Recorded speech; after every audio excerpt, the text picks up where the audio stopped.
রুমে চলে গেল। জাংকুক আর ওর 3 বন্ধু মিলে জাংকুকের রুমে গিয়ে রেস্ট নিচ্ছিল। আর জাংকুকের ভাবনায় তো অন্য কিছু ছিল। অনেক সুন্দর, আমার ওকে চাই অ্যাট এনি কস্ট। আজ পর্যন্ত আমি যাকে চেয়েছি তাকে আমার করেছি, আমার তেকে চাই। ব্রো, কি ভাবিস তুই? কিছুই ভাবি না। আচ্ছা ব্রো, একটা কথা বলি। বল।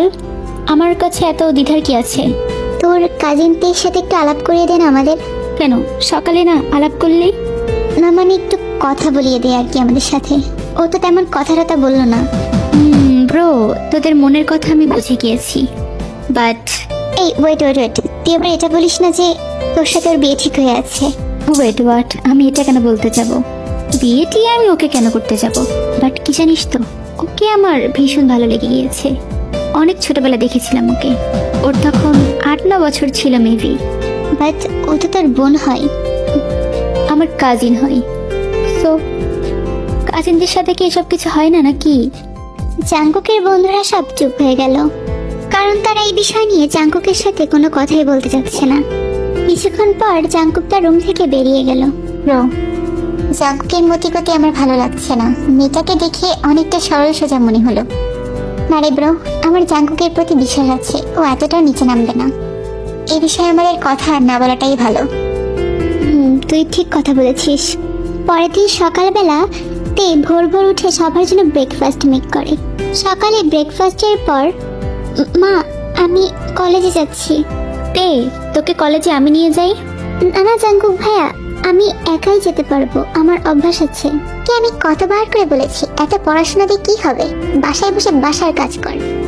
সেসব তো কিছু করবি না। বাহ বৌমা বাহ, যেই মেয়েটা পড়াশোনা করে সেই মেয়েটাকে পড়তে দিবে না তোমরা। আর তোমার বড় মেয়ে জিমিন, যাকে নিয়ে তোমরা এত মাতামাতি করো, কই সে তো কখনো ভালো রেজাল্ট করেনি। আর এই মেয়েটা ক্লাস টপার, তোমরা তাকে দিয়ে এতটা কাজ করো, সারাদিন কাজে ব্যস্ত রাখো, ঠিক মতো পড়ার সময় পায় না। তাও মেয়েটা এত ভালো রেজাল্ট করে, আর তাকেই তোমরা পড়তে দেবে না। দয়া করে ওই মেয়েটার হয়ে আপনি কথা বলবেন না। আর আমার মেয়ে জিমিনের নামে আপনার মুখ থেকে আমি একটা কথা শুনতে চাচ্ছি না, তাহলে আমি ভুলে যাব আপনি আমার শাশুড়ি। তুমি যে ওই মেয়ে করছো, ওই মেয়েটা কে? ও তোমার সন্তান জিন। নিজের মেয়েকে আগলে রাখতে শেখো, ভালোবাসতে শেখো। না ভালোবাসাটা তোমার দ্বারা হবে না, অন্তত এতটুকু তো দয়া দেখাও মেয়েটার প্রতি। একটা বাসার চাকরকে দিয়ে ওকে এতটা কাজ করায় না যতটা তুমি ওকে দিয়ে করাও। দাদিমা তুমি প্লিজ এসব বলো না। আর মা, তুমি দাদিমার কথা কিছু মনে করো না। এমি তুই চুপ কর তো, তোর মুখ থেকে আমি একটা কথাও শুনতে চাচ্ছি না। দাদিমা তুমি কিছু বলো না প্লিজ। দাদিমা, আমি কলেজে যাচ্ছি। তারপর তে চুপচাপ হেঁটে তার কলেজের দিকে যেতে লাগলো। জাংকুকের বন্ধুদের মনে তের জন্য অনেকটা মায়া কাজ করলো। জাংকুকও তের পেছন বেরিয়ে গেল, সাথে জাংকুকের ফ্রেন্ডরাও বেরোলো। আইতে দাঁড়া বলছি। জি ভাইয়া বলো। তুই ওদিকে এটা কোথায় যাচ্ছিস? তুই কারে করে যাস না? না ভাইয়া, কারে করে তো জিমিন আপু যাই। তোর প্রবলেম কি? তোরা তো একই কলেজেই যাস। ওই ভাইয়া কিছুই না, আসলে আমি একা যেতে পছন্দ করি তো এই জন্য। আচ্ছা চল আমার সাথে চল, আমি তোকে কলেজে পৌঁছে দিচ্ছি। না ভাইয়া ঠিক আছে, আমি যেতে পারবো একা। তো বেশি বুঝিস না, চল। তারপর জাংকুক থেকে তার কলেজে পৌঁছে দিল। দেখতে দেখতে পুরো 1 মাস পার হয়ে গেল।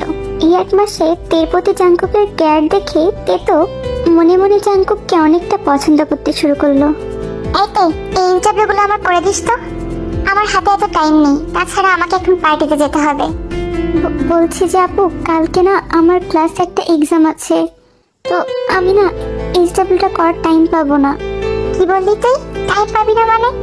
তুই আমার ইন্টারভিউ করে দিবি তো দিবি, আর যদি না দিস তাহলে আমি কি করতে পারি তুই ভালো করেই জানিস। না আপু, আমি তোমার ইন্টারভিউ করে দিব। না তে, তুমিও রেজাল্ট করে দিবে না। জিমিন, তুই না তের থেকে কতটা বড়, তাহলে তোর রেজাল্ট তে কেন করে দেবে? তুই নিজেটা নিজে করতে পারিস না? জিমিন কিছুটা লজ্জা পেয়ে গেল।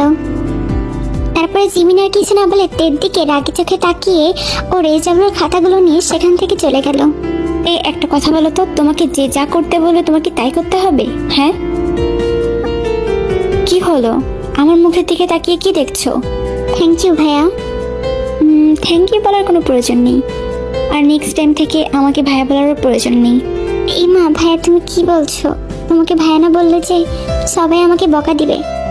ওকে, ওদের সামনে তুই ভাইয়া বলিস, কিন্তু আমার সামনে যখন থাকবি তখন আমাকে ভাইয়া বলার প্রয়োজন নেই।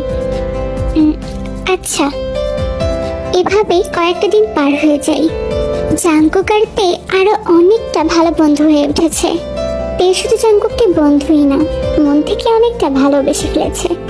জাঙ্কুকের আজকে বার্থডে। সকাল থেকে তে জাঙ্কুকের জন্য অনেক মজার মজার খাবার রান্না করছে। জাঙ্কুককে ইমপ্রেস করার ট্রাই করেছিস তাই না তে? কি বলছো আপু তুমি এসব? এখন আবার ঢং করা হচ্ছে। তুই না নিজেকে যতটা চালাক মনে করিস, তুই অতটাও চালাক না। শুনে রাখ, জাঙ্কুককে তুই যত ইমপ্রেস করার চেষ্টা করিস না কেন, জাঙ্কুক আমারই হয়ে আছে। আপু তুমি আমাকে এসব কেন বলছো? তুমি আমাকে ভুল বলছো আপু, আমার মনে এসব কিছুই নেই। আর ভালোবাসা জিনিসটা না মন থেকে হয়। আমি কাউকে ইমপ্রেস করার চেষ্টা করলেই যে ইমপ্রেস হয়ে যাবে সে এমনটা তো না। এই তুই আমাকে জ্ঞান দিচ্ছিস? আমাকে তুই জ্ঞান দিচ্ছিস? না না আপু, তোমাকে আমি জ্ঞান দিতে যাব। তে, তোর রান্না হয়েছে? আমার ভীষণ খিদে পেয়েছে। জি ভাইয়া, হয়ে গিয়েছে। দাঁড়াও, আমি তোমাকে সার্ভ করে দিচ্ছি।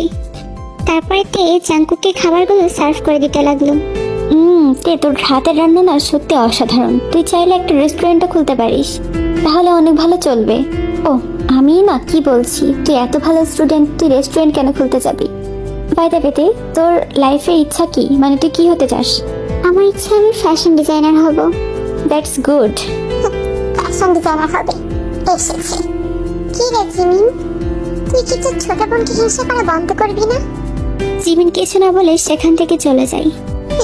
আমিও দেখিতে তোর এইসব কতদিন থাকে। রাতের বেলা জাঙ্কুকের বার্থডে উপলক্ষে পার্টির অ্যারেঞ্জ করা হয়। তেও আজকে খুব সুন্দর করেই সেজেছে। ব্ল্যাক কালারের একটা শাড়ি পরেছে তে। দেখতে এতটাই সুন্দর লাগছে যে পার্টির সবাই তের দিকেই তাকিয়ে আছে। তোমাকে আজকে ভীষণ সুন্দর লাগছে। থ্যাংক ইউ ইয়নু ভাইয়া। অনেকদিন তোমার হাতে রান্না খাই না তে। আসতে তো পারেন আমাদের বাসায়, এখন তো আর আসেনি না। আইতে এখানে দাঁড়িয়ে থেকে কি করছিস? কাজগুলো কে করবে? হ্যাঁ করছি চাচি আম্মু। এই সেখান থেকে যাওয়ার পরে ব্রো, আমার প্ল্যান অনুযায়ী কাজ করেছিস তো? জাঙ্কুক করেছি, বাট একটা কথা বলতো, তুই কি এসবে সত্যি সিরিয়াস নাকি? আরে ধুর, তো আমি সিরিয়াস না হলে কি এভাবে বলতাম? আমি সিরিয়াস ব্রো, আমাকে দেখে কি বুঝতে পারছিস না? ওকে। পার্টি শেষ হওয়ার পরে তে চলো আমরা ছাদ থেকে ঘুরে আসি। এত রাত্রে ছাদে কি করতে যাব ভাইয়া? কেন যেতে পারি না? হ্যাঁ ভাইয়া যাব, চলো তুমি। তারপর জাঙ্কুক ডেকে নিয়ে ছাদে চলে গেল। তে ছাদে আসা মাত্রই চমকে উঠল, কারণ ছাদটা অনেক সুন্দর করে সাজানো হয়েছিল। ওয়াও, ছাদটা এত সুন্দর করে সাজানো কেন? তখন জাঙ্কুক হাঁটু গেড়ে বসে পড়ে আর ওর পকেট থেকে একটা রিং বের করে তের সামনে ধরে। তে, আই লাভ ইউ। আমি সত্যি তোকে অনেক ভালোবেসে ফেলেছি। Will you be my girlfriend? তের চোখ থেকে পানি গড়িয়ে পড়ল। Yes yes, I love you too. জাঙ্কুকের হাতে রিংটা পরিয়ে দিল। তে জাঙ্কুককে অনেক জোরে হাত করলো আর কাঁদতে শুরু করলো। আরে পাগলি, কাঁদছিস কেন? জাঙ্কুক ভাইয়া জানো তো, আমি কখনো ভাবতে পারিনি যে আমার লাইফেও ভালোবাসা আসবে। আমি কখনো ভাবতে পারিনি যে আমি কারোর ভালোবাসার মানুষ হতে পারবো। থ্যাংক ইউ জাঙ্কুক ভাইয়া আমার লাইফে আসার জন্য। এখন কান্না মুছতো আর আমাকে এখনো ভাইয়া বলছিস? ওকে, আমি ভাইয়া বলছি না আর। কিন্তু আমি তো রাগ করেছি। সরি, আর ভাইয়া বলবো না। আমার রাগ ভাঙানোর জন্য কিছু করবি না? কি করতে হবে বলো, আমি এখনই করে দিচ্ছি। আমাকে কিস কর। ইয়ে মানে ভাইয়া আমি না মানে। ওকে, তোকে কিছুই করতে হবে না, যা করার আমি করছি। তারপরে জাঙ্কুক টের ঠোঁটে তার ঠোঁটের স্পর্শ এঁকে দিল। আজকের পর্বটা এই পর্যন্তই। আর তোমাদের কার কেমন লাগছে স্টোরিটা আমাকে প্লিজ তোমরা কমেন্ট করে বলো। যদি তোমরা বলো তাহলে আমি নেক্সট পার্টগুলো মেক করব, আর না হলে না। তোমরা প্লিজ প্লিজ প্লিজ সবাই আমার চ্যানেলটা একটু সাবস্ক্রাইব করে দাও। আর সবাইকে আল্লাহ হাফেজ।